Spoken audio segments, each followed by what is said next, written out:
कस्तो राम्रो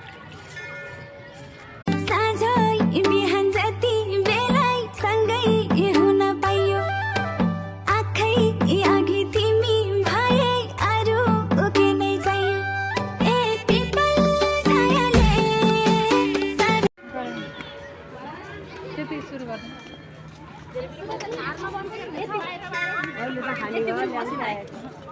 यता हेर बेबी एकचोटि चाहिँ हामी यता हेर्दैन